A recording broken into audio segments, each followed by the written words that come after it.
a lonely world. This is a good angle. Stop it. You guys, this is Laura. Hi. Yumi Snell. Well, yeah, I guess the Snell. origin of my last name would have been kind of German, so it's like Snell, but it's been anglicized, so now it's Snell. Snell. Yeah. Okay. We're Yeah. at our club Yes. here in the ladies' lounge because there's a freaking wedding going on upstairs.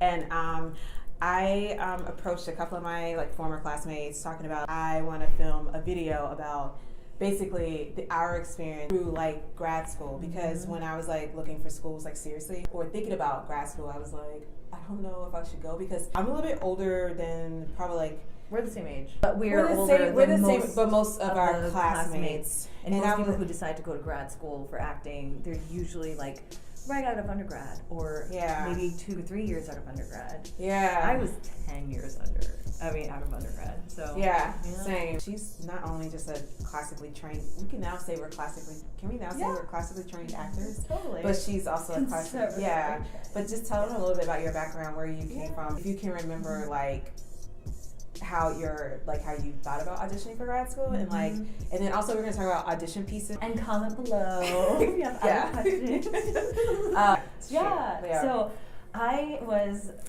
a classically trained pianist. That's how I got into the arts world to begin with. And ever since I was a kid, I was really into practicing. I didn't practice that much, but I happened to find it to be a good fit for what I wanted to do. And so I had opportunities to travel all over the world and do concerts, but also train with wonderful professors at these music camps where they shot The Sound of Music in Austria, and my friends and I would fool around and be the hills are alive, whatever. This is in New York. This is I was in LA. I was born and raised in LA. Oh yeah, that's right. Yeah. Yeah. And I was born in East LA, Wet Memorial Hospital. And I remember walking through the streets and there's graffiti everywhere, and I was cool. And now I'm oh wow, I grew up in a place where now I might walk down the streets and feel I'm a little more tense than usual. But that was my home. And then we moved to the suburbs, and then started playing when I was 3, but really seriously playing when I was 6, and then until basically I went to college with a full scholarship for studying piano, and I was very lucky to have that opportunity.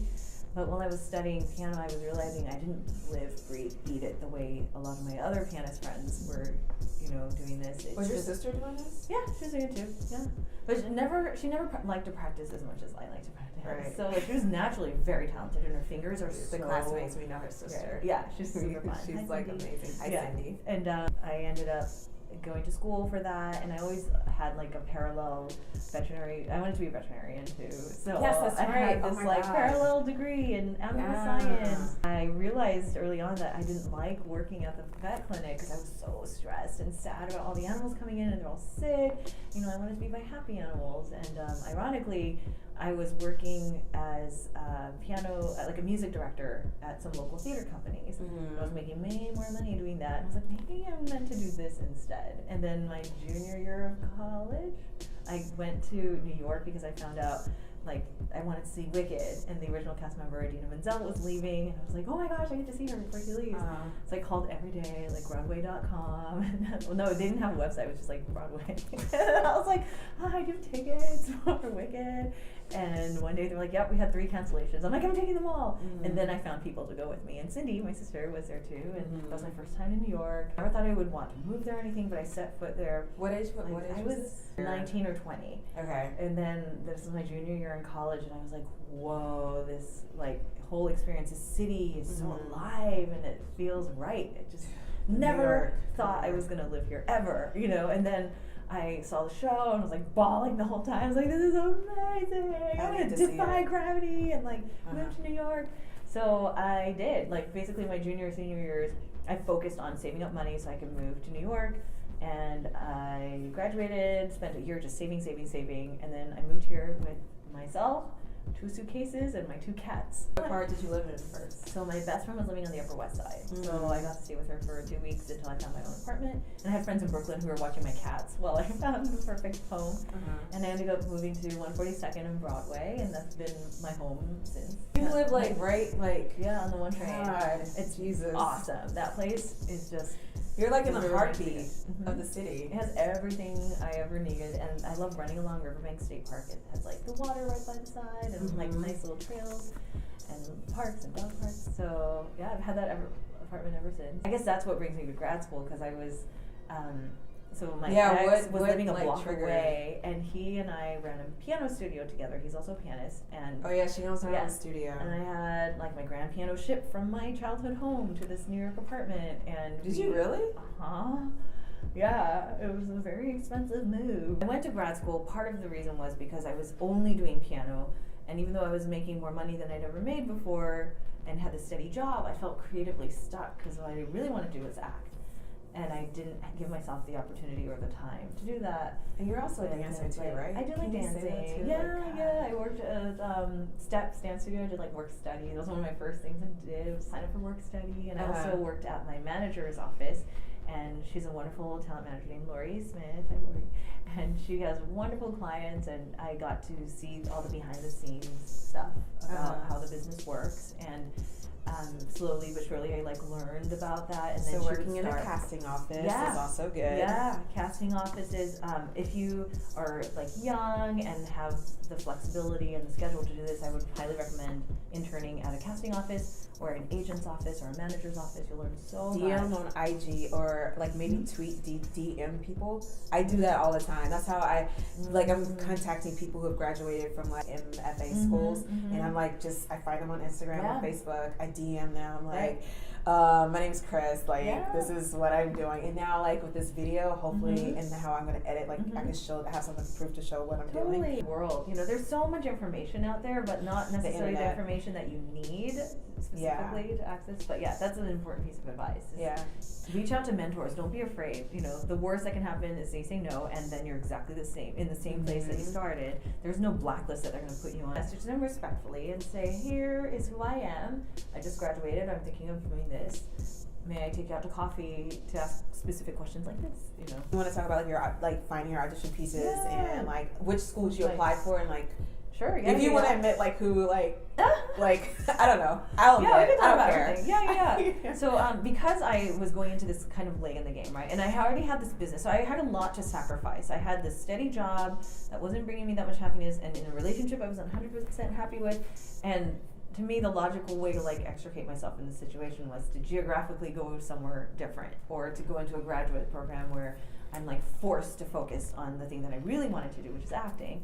And so it was a huge deal to say, hey, I'm going to leave behind this job to go to grad school. So I only picked places that I felt like were going to make a huge difference in my career. So like the schools to me that had the prestige and the name recognition, and I know it sounds so like no, please, please just tell the truth. It's like if I'm tell the truth, I'm going to say goodbye, steady paycheck, and spend more money to go to school. I wanted it to only be at these 5 schools, which were Harvard A.R.T, which I luckily got into, and Yale, Juilliard, NYU, and Columbia MFA. Columbia MFA would have been interesting because that campus would have been 6 blocks away from where I was living, so I would have like walked to school, but that means I probably would have still been in my relationship with my ex, and so glad that didn't work out, And the auditioning process is pretty grueling because I had to rent a car to drive up to Yale, and it was a snowy, blizzardy day. Did you really? Yeah. I was always on a really tight schedule too because I was also teaching full time. Oh yeah, okay. And I had a friend's housewarming in like faraway New Jersey. Okay, so it made sense for me to rent a car for that weekend. But I went up there. That was my first grad school audition. I didn't think I knew what I was doing. I had a really great coaching session with an amazing coach named Steve West, highly recommended.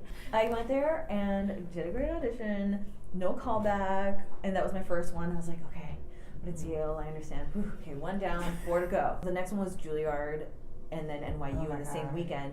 My NYU one got canceled because a huge blizzard came through. I think this it was is like back Jonas. when it was snowing. Yeah, it was like Jonas hit, and that had to be rescheduled. And I was like, how am I going to fit that in? Like, I've already rescheduled all my teaching to make this work. I don't know. Somehow you find a way. The fourth one was ART, and then I did the Columbia one. So by the time NYU came along, I felt like I had already auditioned with this material 5 times. So you felt comfortable? So yeah, and I got a call back for NYU, which was great. And I ended up doing 5 monologues that day. I started with my 2 pieces. They went well. I got called back. And then I think we were asked to do something differently.